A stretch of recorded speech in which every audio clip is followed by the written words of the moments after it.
One of the CIA's greatest spies, Dmitry Polyakov, is caught by the KGB and strip-searched. His head is held in an arm lock to prevent him taking poison. The invisible front, that's what it was in the Cold War. And for us it was war.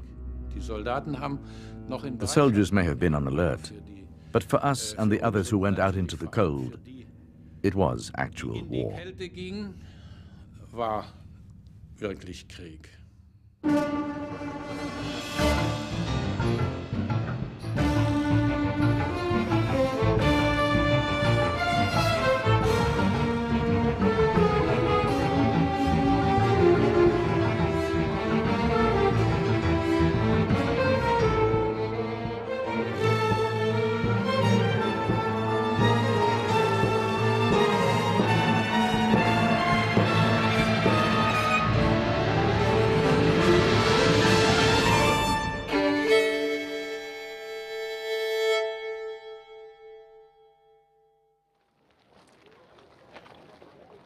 Dawn on the 16th of July, 1945. Allied scientists at Los Alamos leave for the New Mexico desert to watch the test of the first atomic bomb. They have been working for years under a blanket of total secrecy. Ted Hall, at 19, was the youngest scientist on the project. I was there, or at least I was there in a truck or a lorry some distance away. It was considered to be a safe distance away.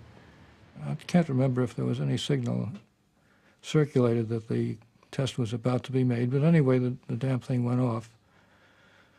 And it was a rather awesome sight.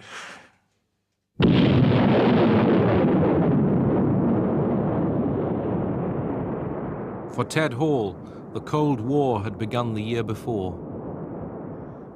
I decided to give atomic secrets to the Russians because it seemed to me that it was important that there should be no monopoly which could turn one nation into a menace and turn it loose on the world as Nazi Germany developed. There seemed to be only one answer to what one should do.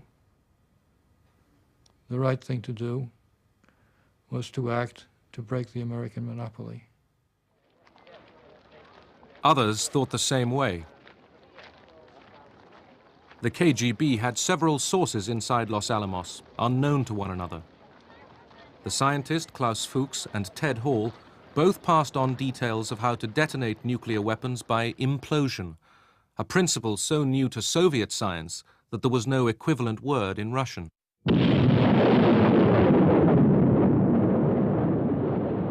In 1949, the Soviets exploded their first atom bomb. Triggered by implosion, it copied key elements of the American bomb that destroyed Nagasaki. The atom spies had saved the Soviet Union perhaps 2 years of research.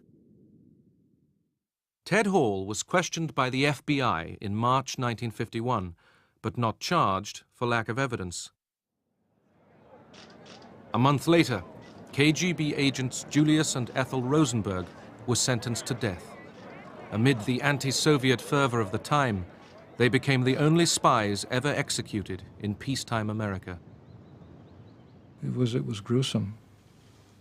And it certainly brought home the fact that there were flames consuming people and that we were pretty close to being consumed. The intelligence war was lopsided. The KGB operated in the West, but the CIA confronted a closed world. Trains crossing the Finnish border into Russia were sealed by steel shutters. The United States faced a long famine of information. This lack of understanding of how the Soviet system functioned would dog us in CIA throughout the entire Cold War, whether it was the Soviet Union itself or the carbon copies of the Soviet Union in East Germany and in Cuba, and you name it.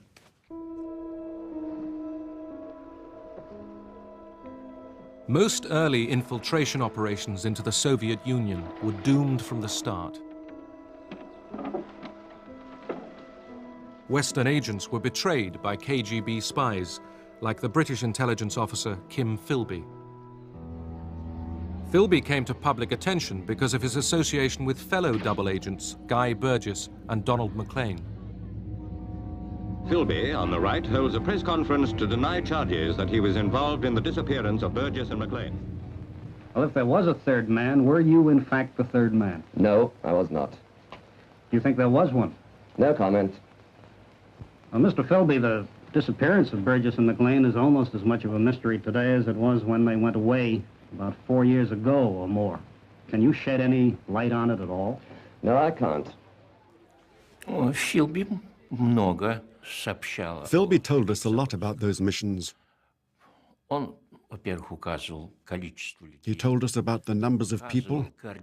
He told us about the coordinates, where and how the operations would be carried out, whether they would be parachuted in or sent in by sea. Those areas were, of course, surrounded by Soviet counterintelligence, and they were caught. The normal routine was that the agents were interrogated.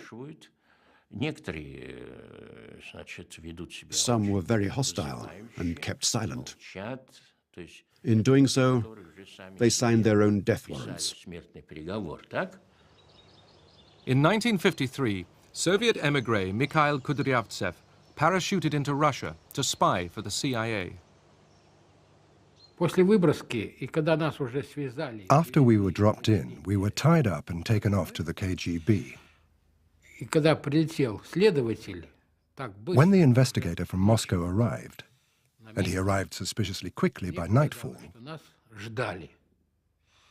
I got the impression that they had been waiting for us, that somehow the KGB knew we were coming. Kudryavtsev saved his life by telling the KGB everything and agreeing to parrot a prepared statement at this heavily stage-managed press conference. This is me. Before we spoke at that conference, we were given scripts that we had 2 days to learn by heart. Kudryavtsev told the world of his great error in ever thinking ill of the Soviet Union, let alone trying to topple it. It was hard for me to say those things. Very hard. But I had to do it, in order not to be taken back to the Lubyanka. You begin to believe that this was a service that really had enormous coverage and that everything we did, not a sparrow could fall without this enormous KGB finding out about it. Because in terms of our own individual experiences, we know, or we knew, that the operations we were involved in had been betrayed by people like Kim Philby. The KGB put vast arrays of captured CIA equipment on show. The West had suffered failure abroad and betrayal at home. It was back to the drawing board.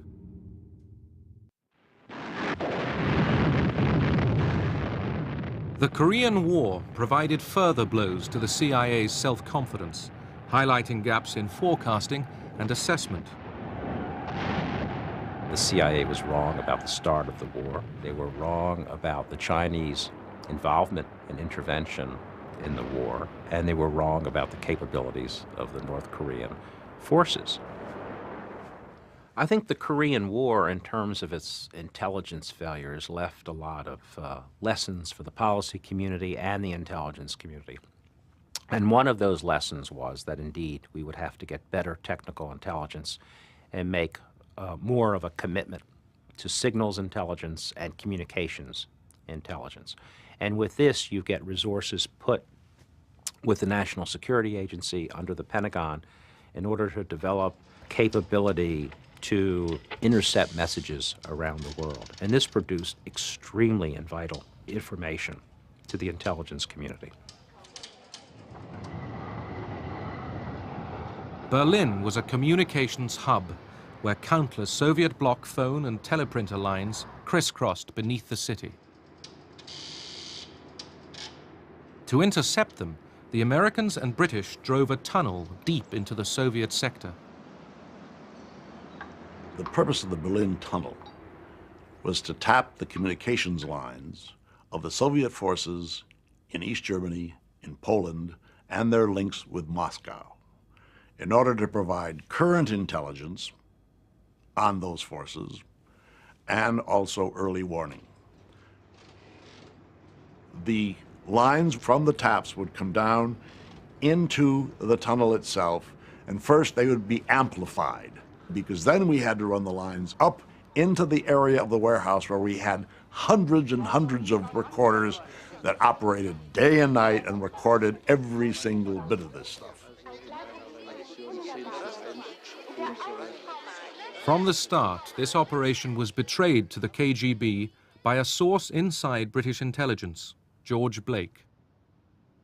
I was secretary at the meeting at which this tunnel was being planned. And so I was able to draw a very simple sketch which showed how the tunnel was going to run and what cables it was intended to attack. Blake had served as a British intelligence officer in Seoul.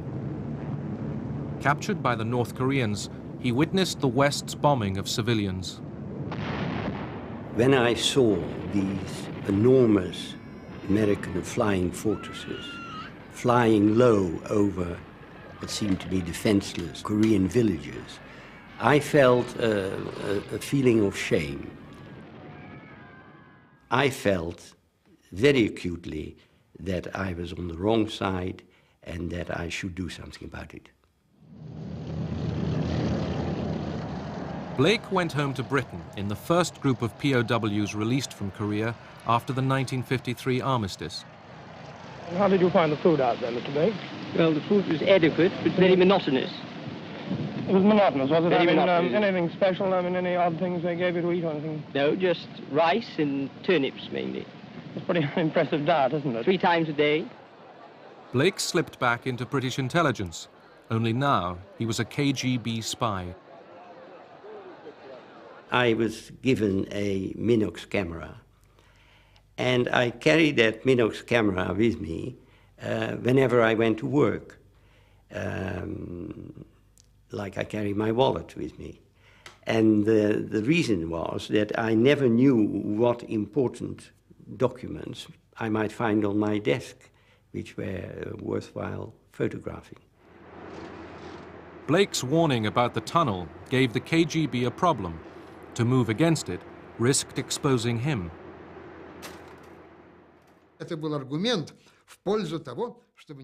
This was an argument not to take any measures against the tunnel, not to send any disinformation down the tunnel, not to show that we knew anything about the tunnel. This was a very important consideration, because as long as Blake remained inside British intelligence, we knew he'd be of great value to us. So the Berlin Tunnel operated courtesy of the KGB, and the CIA basked in a signals intelligence bonanza. We got military order of battle on the Soviet forces in Germany and in Poland. We got information which came from Moscow, for example, on the whole reorganization of the Ministry of Defense. But the real kicker in all this was the fact that we got something we never expected to get. We got all kinds of personality data, operational data on the operations of Soviet military counterintelligence, so that we were, at that point, totally on top, we thought, of the counterintelligence picture in Berlin. But the KGB was just choosing its moment to pull the plug on the tunnel. They warned me beforehand that it was going to happen. So I was rather on tenterhooks, as you can imagine, what the outcome would be. Heavy rain one April night in 1956 caused a cable failure, giving the KGB the excuse it needed, turning the West's intelligence feat into a Soviet propaganda victory. Obviously, there was a feeling of great unhappiness. On the other hand, you just sort of shrugged your shoulders and said, well, we were lucky it lasted that long. 5 years later, George Blake was himself betrayed and sentenced to 42 years in prison. He had given the KGB the names of nearly 400 agents working for the West, supposedly on condition that they wouldn't be harmed. During my trial, which was held in camera, so everything could be said there was no mention at all, it wasn't part of the prosecution's case, that I had been responsible for the death of any number of agents. But armed with Blake's names, Moscow simply waited until they had sufficient additional evidence. George Blake had that innocent mind, in a sense. He is still a very naive man. And he didn't want to know that many people he betrayed were executed. I think we even discussed this subject at one point, and he wouldn't believe it. He would say, well, I was told this would not happen. It did happen. He was not told.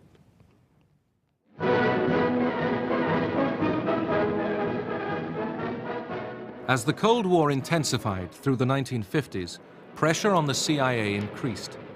The West was desperate for detail about the size and strength of Soviet forces, glimpsed and photographed at Moscow air shows or May Day parades.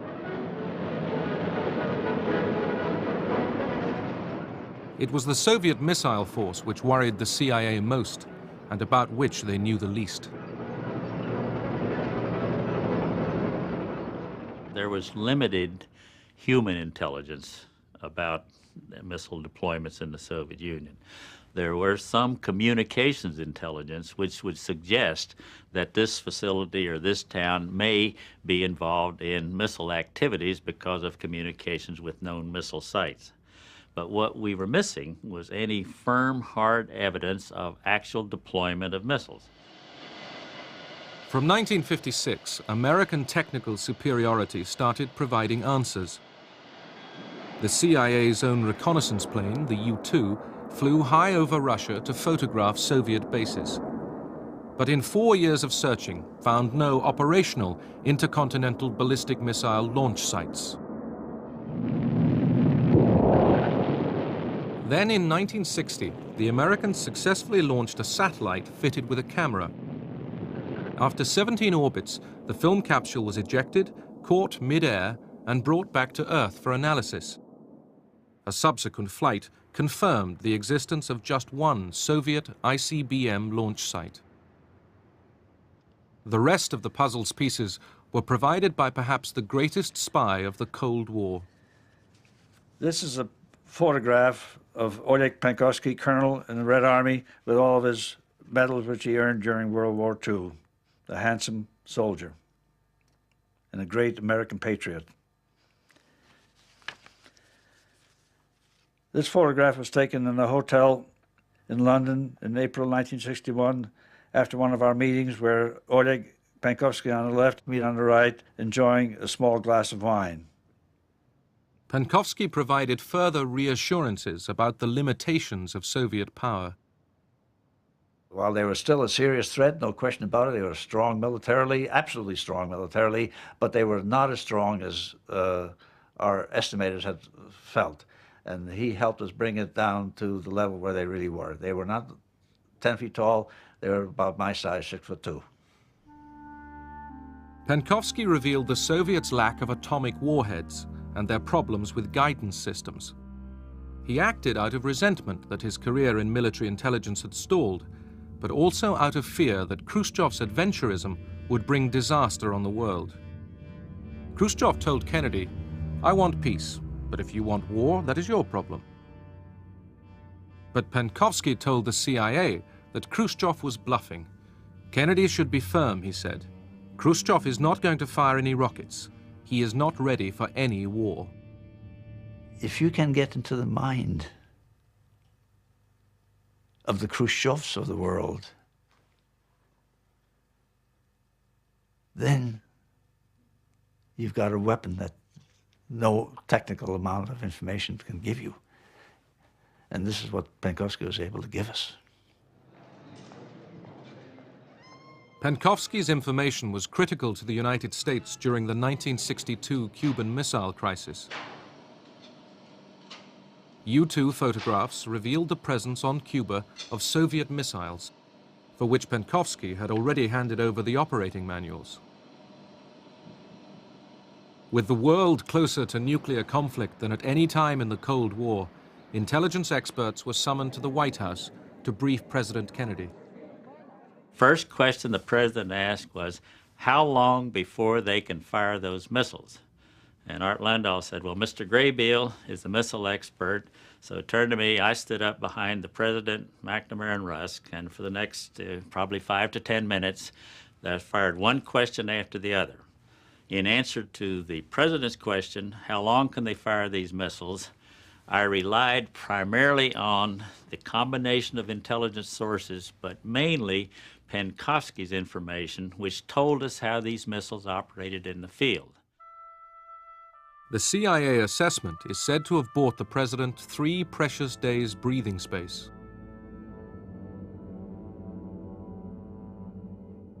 Ironically, Penkovsky himself was now under KGB surveillance. The last time Joe Bulick had seen him was in Paris. I never had the feeling that he was in danger. Otherwise, I would have insisted that he stay. In fact, forced him if I had to kidnap him. But I never really had the feeling that he was, at that time, at our last meeting in Paris, I never felt that he was in danger.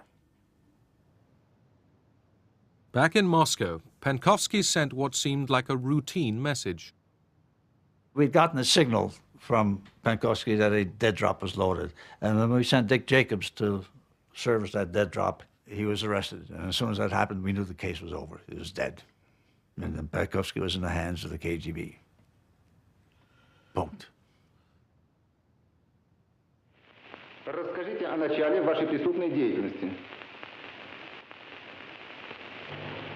В ноябре 1960 года я решил войти в контакт с американской разведкой, для чего я подготовил письмо, в котором высказал эту свою просьбу и желание начать со мной работу. The chief KGB interrogator was Alexander Zagvozdin. We questioned him not once, not 10 or 20 times, but perhaps 100 times. He realized that his actions were punishable by death. And he used to ask me, will I be executed? I never said he wouldn't. I never said he wouldn't be executed. I used to say one thing.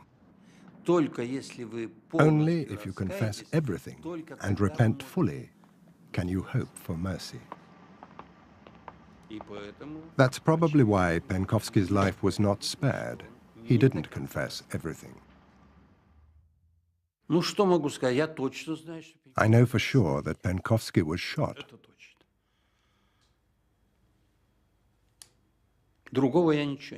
I can't tell you anything else. I know his body was cremated. I don't know any more, and I'm not interested.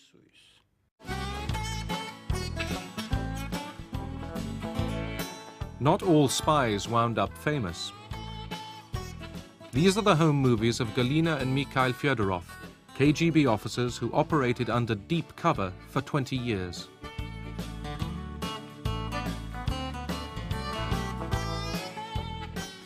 They were never caught.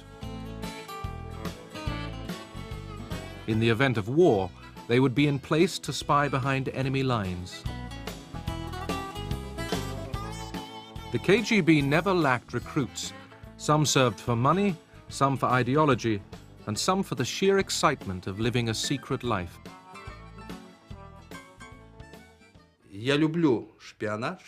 I love espionage.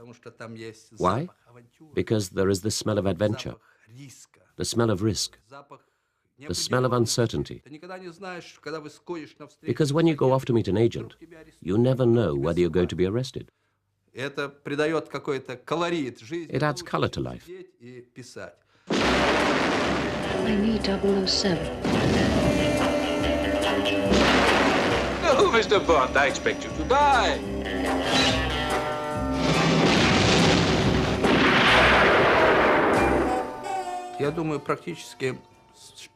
Spy mania in London started about the time I arrived.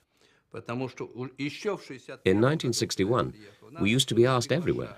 We were very popular. We would be invited to private parties, and the attitude towards us was good. But as the 60s went on, there were those big disasters with Blake and the other KGB spies. And you had the Profumo scandal with the prostitute, Christine Keeler. That shook Britain up a bit. After that, when I turned up somewhere, people would ask, "Are you a spy?" So I'd say, "Of course I'm a spy." Western governments grew weary of the huge KGB presence in their midst. In 1971, the British expelled 105 Soviet intelligence officers identified by a defector. Technology increasingly assumed the burden of spying.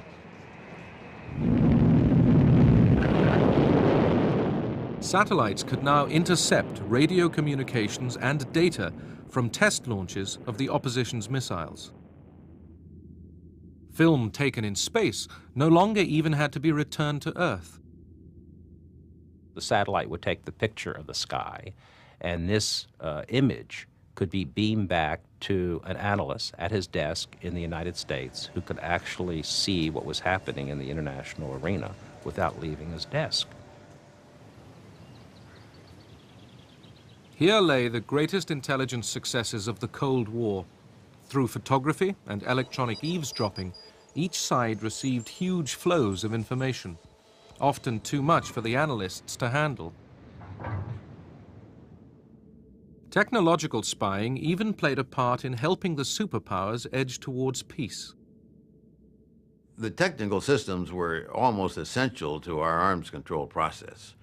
We learned just all kinds of things about Russian military systems from the photographs and from the electronic listening. At one point, when we were negotiating the SALT II arms control treaty, I had to go to the Senate and say, if you ratify this treaty, this is how closely I can monitor it and check on whether they are complying with the terms of the treaty. Despite a fleet of spy ships, listening posts worldwide, and Sputniks overhead, Soviet technical intelligence lagged behind the West. Even so, they claimed to have cracked the ciphers of over 60 countries, obtaining many codes by theft and blackmail. Soviet technical intelligence was far inferior to Soviet human intelligence.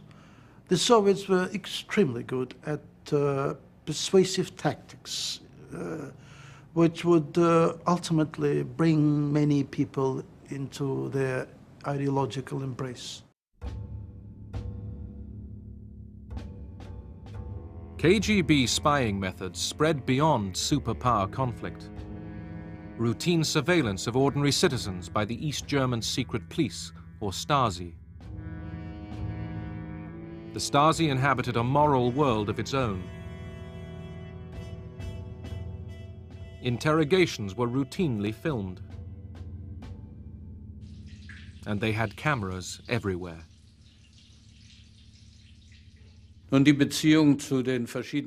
Relations between the various areas of counterintelligence and with the department which handled interrogations were very amicable. There were all sorts of people there, and it was a friendly atmosphere. They weren't the kind of devious types who'd use atrocious methods to force confessions out of people. Westberlin bzw. in die BRD zu kommen. Nichts? Was habe ich denn bewerkstelligt? Ich habe nichts unternommen. Das ist doch gar nicht wahr. Was habe ich denn unternommen? Fragen Sie mich doch nicht, erzählen Sie Ich mir. habe nichts unternommen. Natürlich. Ich habe nichts. Gar nichts. Also es gab schon sehr Schlimmes. Es gab Well, viele Fälle terrible things did happen. Unrecht. There were many cases of injustice, particularly in the later years, which really bothered me.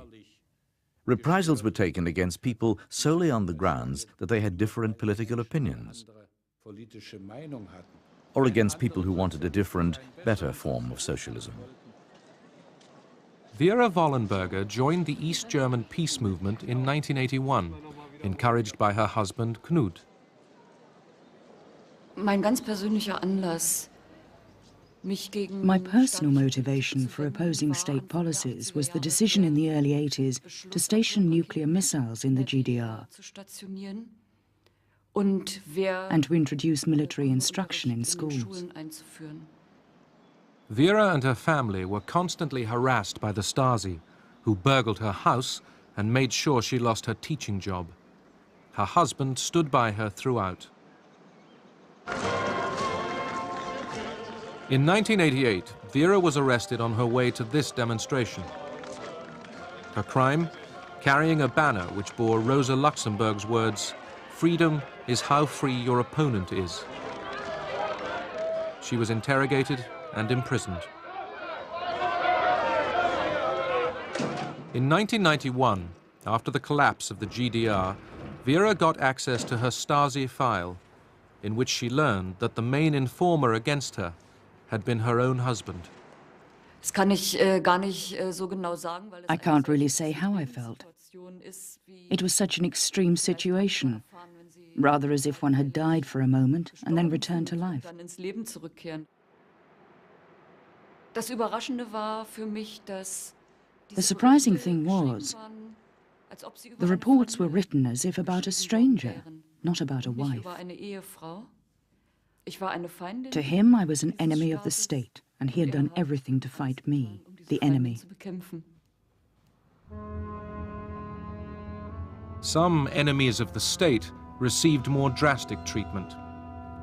In 1978, Bulgarian intelligence asked the KGB to help them kill the émigré writer and broadcaster Georgy Markov. Markov was murdered at a London bus stop by a stranger who accidentally prodded him with the tip of an umbrella. The Bulgarians were given a choice of weapons, and finally they picked up this umbrella as a cover to shoot the man with a poisoned pellet. It was not supposed to be uncovered because the pellet would dissolve in his body within 24 hours, if I recall correctly. I did not conceive, I did not plan, I was not involved in any execution, but I was aware. And I always say that knowledge does not imply misdeed, does it? Do you suppose I would go to the United States or UK and announce publicly? I would hang myself. The temptation was always there for the spy masters to earn favor from the leadership, whether by covert action or just slanting a routine report. Когда мы составляем информацию, мы, естественно, драматизируем. When we draw up reports, of course we dramatize those bits which pointed out the threat to the Soviet Union. By emphasizing the right things, I'd ensure that my report would go straight to the top, to the Politburo. If the report was dull and boring, it would just get filed away. This was the problem with all suppliers of information. We tailor it to get a high rating from Moscow. But did it matter if spies skewed their reports? How much did political leaders heed their intelligence services? I would argue that we probably exaggerate the significance of intelligence. Once policymakers decide on a course, I don't think correct intelligence or incorrect intelligence is going to bring any great changes in that course.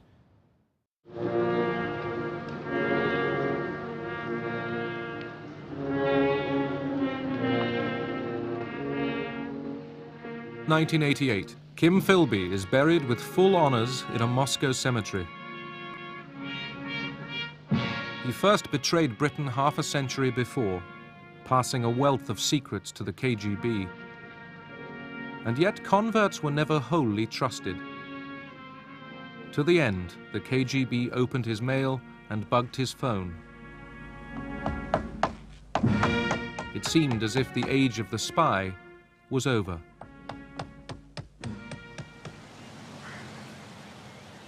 In fact, throughout the 80s, the CIA had been carefully establishing agents within Soviet intelligence and defense circles. Precious sources, like avionics expert Adolf Tolkachev, seen here on his way to a meeting in Moscow with his CIA contact.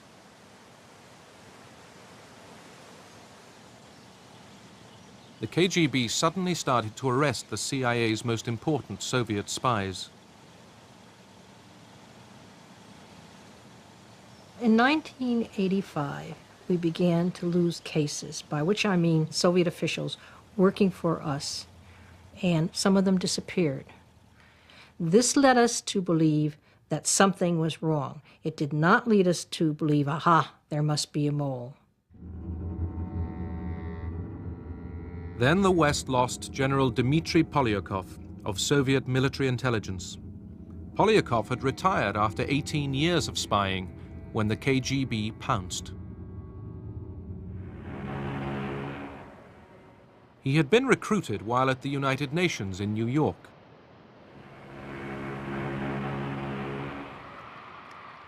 Polyakov returned to Europe in 1962 on the Queen Elizabeth.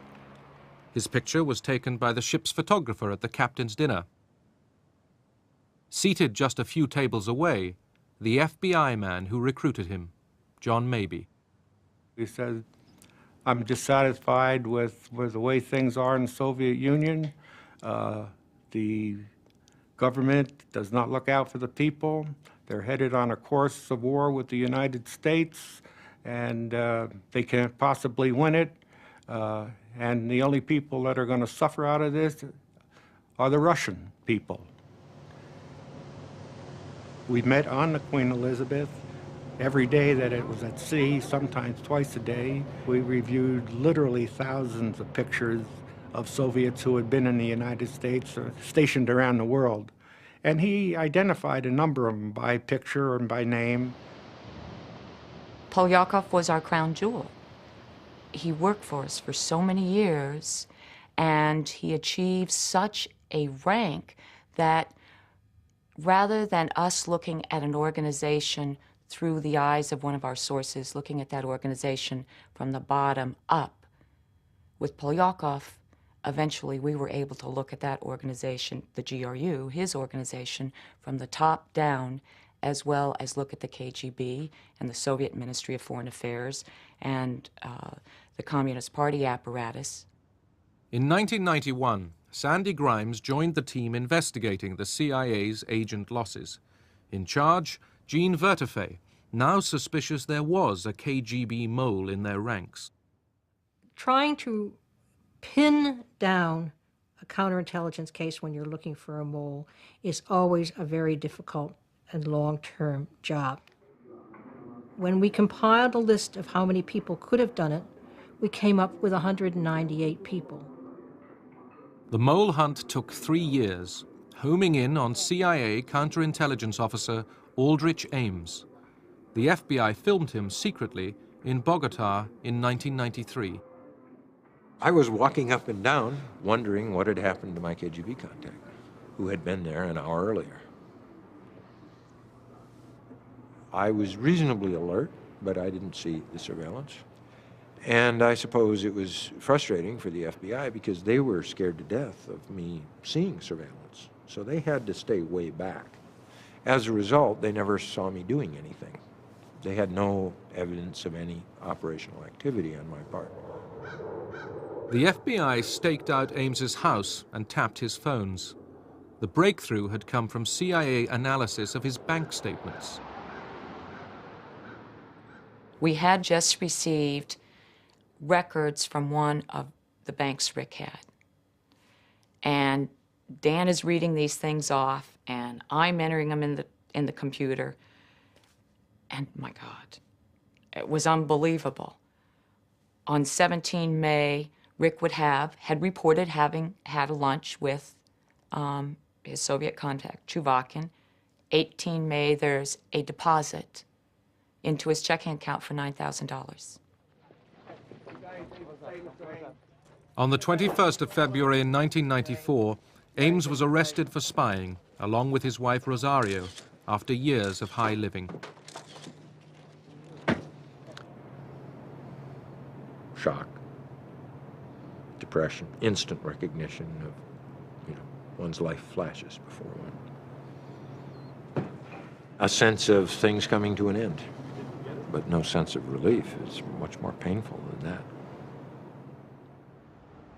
In April 1985, Aldrich Ames had walked into the Soviet embassy in Washington and started selling secrets to the KGB. They paid him a total of $2.7 million. Well, the reasons that I did what I did in April of 1985 were personal, banal, and amounted really to kind of greed and folly. Simple as that. I attribute it heavily to Rosario. She was the one who was interested in spending money and who liked to live high on the hog. And I think he wanted sort of to buy her love, and the way to buy her love was to get her expensive things. Ames had no illusions about the real price of his treachery. I knew quite well when I gave the names of our agents in the Soviet Union that I was exposing them to the full machinery of counter-espionage and the law and prosecution and capital punishment, certainly in the case of KGB and GRU officers. Obviously, these folks I knew would have to answer for what they'd done. And certainly I felt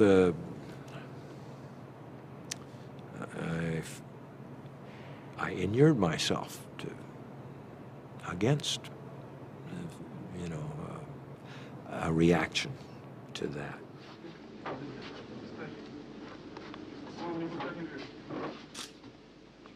Dmitry Polyakov was one of the 25 agents betrayed by Ames. 10 were executed and 1 committed suicide.